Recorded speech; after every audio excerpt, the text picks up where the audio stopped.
سامعین محترم، الحمدللہ آج 8ویں سورۃ الانفال ہم شروع کر رہے ہیں۔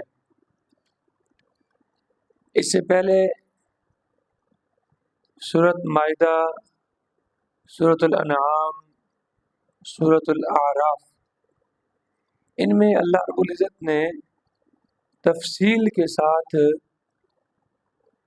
شرک اعتقادی اور شرک فعلی بیان کیا اور اس کی تردید کی، اور سورۃ الاعراف میں اللہ رب العزت نے اپنے پیغمبر کو یہ فرمایا کہ میرے پیغمبر، جب آپ مسئلہ حق، مسئلہ توحید بیان کریں گے نا تو لوگ آپ کو تنگ کریں گے، آپ پر مصیبتیں آئیں گی، لیکن آپ نے دل تنگ نہیں کرنا، موسیٰ علیہ السلام کی طرح جرت کے ساتھ مسئلہ بیان کرنا ہے اور مشرکین کے معاملے میں عفو و درگزر کا معاملہ اختیار کرنا ہے۔ خذ العفو وأمر بالعرف وأعرض عن الجاہلین، معاف کیجیے اور نیکی کا حکم دیتے رہیے اور جاہلوں سے کیا کرنا ہے؟ اعراض کرنا ہے۔ اب یہاں سے اللہ ایمان والوں کو جہاد کی اجازت دے رہے ہیں۔ وہاں تک کیا تھا؟ صبر کرو، صبر کرو، صبر کرو۔ مکہ میں جہاد فرض نہیں ہوا اور مصیبتیں آ رہی ہیں، مارے کھا رہے ہیں، سمجھ آ رہی ہے، لیکن اللہ فرما رہے ہیں صبر کرو، چیک کر رہے ہیں، صبر کرو۔ یہ نہیں کہ وہاں تعداد تھوڑی تھی، تعداد یہاں کتنی تھی؟ ادھر بھی آ کے مکہ مدینہ میں آ کر تو کتنے تھے؟ 313 ہی تھے۔ تو یہاں اللہ کی مدد اتر سکتی تھی تو کیا وہاں نہیں اتر سکتی تھی؟ مکہ میں نہیں اتر سکتی تھی؟ وہاں بھی تو اللہ اپنی مدد اتار سکتا تھا، لیکن اللہ کی حکمت تکوینی یہ تھی کہ وہاں اللہ کیا فرما رہے ہیں؟ صبر، صبر، صبر سے کام لو۔ ایمان کو مضبوط اللہ فرما رہے ہیں، اور مدینہ میں آ کر اللہ نے اجازت دے دی، قاتلوہم حتی لا تکون فتنہ، لڑو ان سے اور اس وقت تک لڑو جب تک کہ فتنہ ختم نہ ہو جائے۔ فتنے سے مراد کیا ہے؟ شرک ہے۔ جب تک شرک سرزمین عرب سے ختم نہ ہو جائے اس وقت تک لڑو۔ اور اس صورت کی ابتدا میں انفال کا ذکر ہے۔ انفال مال غنیمت کو کہتے ہیں۔ اس کی کہتے ہیں جی؟ مال غنیمت۔ انفال نفل کی جمع ہے۔ نفل کا معنی ہوتا ہے زائد، اضافہ۔ لڑائی کے بعد جو مال حاصل ہو فتح کی صورت میں اسے مال غنیمت کہتے ہیں، اور جو لڑائی کے بغیر ہاتھ آ جائے اسے مال فے کہتے ہیں۔ مال فے وہ بھی آگے آئے گا، وہ بلکہ سورۃ الحشر میں اس کا ذکر ہے۔ وما افاء اللہ، وہاں پر اس آیت میں اس کا ذکر ہے۔ مال فے، مال فے وہ مال جہاد کے لیے تو گئے لیکن لڑائی نہیں ہوئی اور وہ بھاگ گئے اور دشمن بھاگ گیا اور اپنا مال اسباب چھوڑ گیا، تو وہ جو مسلمانوں کے ہاتھ آیا اسے کیا کہتے ہیں؟ مال فے۔ اور لڑائی کے بعد جو مال ہاتھ میں آئے اسے کیا کہتے ہیں جی؟ مال غنیمت، انفال کہتے ہیں، نفل۔ اب ہوا یہ کہ حضرت عبادہ بن صامت رضی اللہ تعالیٰ عنہ فرماتے ہیں کہ مسلمانوں کے درمیان اختلاف ہو گیا کہ مال غنیمت کون تقسیم کرے گا، مہاجرین کریں گے یا انصاری کریں گے؟ مال غنیمت تقسیم کرنے کا اختیار مہاجرین کے پاس ہے یا انصاریوں کے پاس ہے؟ جب یہ اختلاف ہوا تو اللہ نے یہ صورت نازل فرمائی اور یہ ابتدائی آیات نازل فرما کے اس میں اس کا حکم ذکر کر دیا کہ مال غنیمت نہ تو مہاجرین کا اختیار ہے اس کے تقسیم میں، نہ انصاریوں کا اختیار ہے۔ مال غنیمت تقسیم کرنے کے اختیار کس کے پاس ہے؟ صرف اللہ کے پاس ہے، اور اللہ اپنے پیغمبر کو جو حکم دے گا اس کا پیغمبر اللہ کے حکم کے مطابق تقسیم کرے گا۔ تو اس صورت کے اندر دو مضمون بیان کیے گئے ہیں۔ مضمون کے اعتبار سے اس صورت کے دو حصے ہیں۔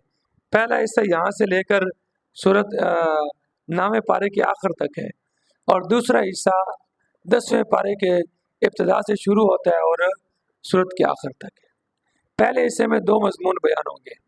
ایک یہ والا مضمون کہ مال غنیمت تقسیم کرنے کے اختیار کس کے پاس ہے؟ اللہ کے پاس ہے، اور اس کی اللہ 7 علتیں بیان کریں گے کہ اللہ کے پاس کیوں ہے، صرف اللہ ہی کیوں تقسیم کرنے کا اختیار رکھتا ہے۔ اس کی کتنی علتیں بیان ہوں گی؟ 7۔ اور پہلے حصے میں 5 قوانین جہاد بیان ہوں گے، جہاد کرنے کے 5 اصول اور قانون بیان ہوں گے۔ اور دوسرے حصے میں بھی یہی دو مضمون ہیں، لیکن وہاں پر علتیں 7 کی بجائے کتنی ہیں؟ 5، اور قوانین 5 کی بجائے کتنے ہیں؟ 7۔ پہلے حصے میں 5 قوانین ہیں اور دوسرے حصے میں 7 قوانین ہیں۔ پہلے حصے میں مال غنیمت تقسیم کرنے کا جو اختیار اللہ کے پاس ہے، اس کی کتنی علتیں بیان ہیں؟ 7، اور دوسرے حصے میں 5 علتیں بیان ہیں۔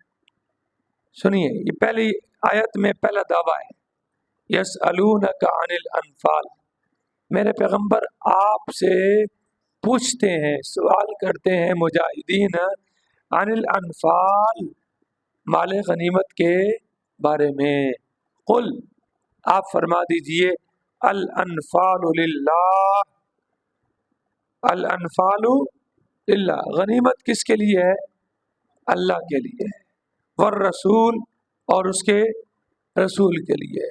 غنیمت تقسیم کرنے کا اختیار اللہ کا ہے، اور رسول اس کا اللہ کے حکم کے مطابق تقسیم کرے گا۔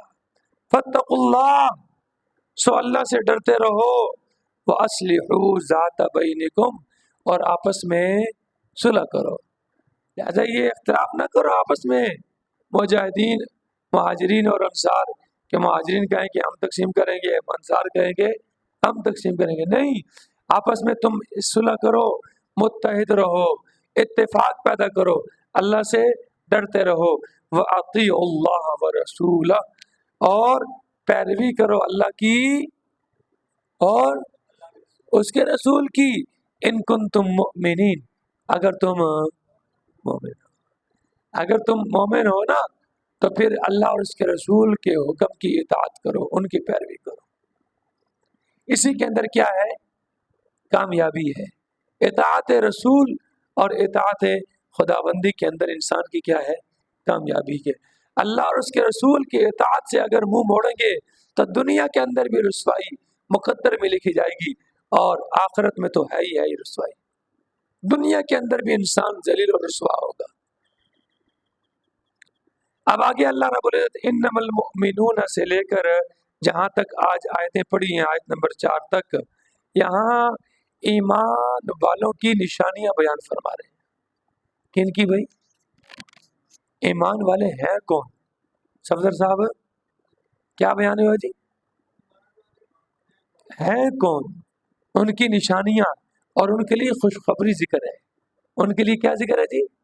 خوشخبری، بشارت، آخرت کی، جنت کی بشارت کا ذکر ہے۔ سنیے، انما المؤمنون، بے شک مومن تو وہ ہیں، الذین اذا ذکر اللہ، کہ جب اللہ کا ذکر کیا جاتا ہے ان کے سامنے، وجلت قلوبہم، تو ان کے دل ڈر جاتے ہیں۔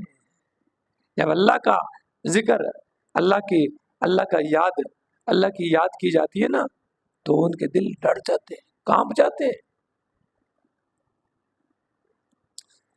یہ آیات پڑھنی ہے اور ساتھ ساتھ اپنا محاسبہ بھی کرنا ہے، جائزہ بھی لینا ہے، کیونکہ اللہ بیان فرما رہے ہیں نا، اور ہم سب اللہ کے فضل سے کون ہیں؟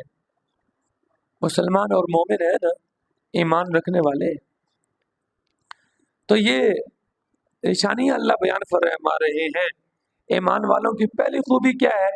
اذا ذکر اللہ، جب ان کے سامنے کس کا ذکر کیا جاتا ہے؟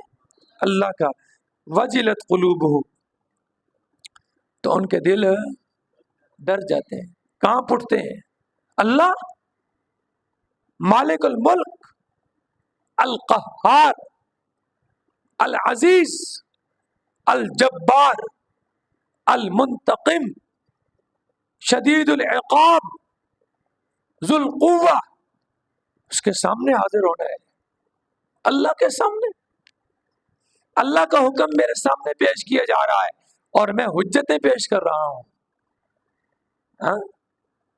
ہونا تو یہ چاہیے کہ قرآن جیسے کہہ رہا ہے کہ جب اللہ کا حکم آئے، اللہ کا ذکر آئے، اللہ کا تذکرہ آئے تو انسان کا دل کانپ اٹھے اور فوراً اللہ کے حکم کے سامنے سر بسجود ہو جائے، پھر اپنی زبان نہ چلائے، خبردار۔ وجلت قلوبہم وَإِذَا تُلِيَتْ عَلَيْهِمْ آیاتہ، اور دوسری نشانی، اور جب پڑھی جاتی ہیں، پڑھ کر سنائی جاتی ہیں ان کو آیاتہ، اس کی آیتیں، زادتہم ایمانا، تو ان کا ایمان کیا ہو جاتا ہے؟ بڑھ جاتا ہے، بڑھ جاتا ہے۔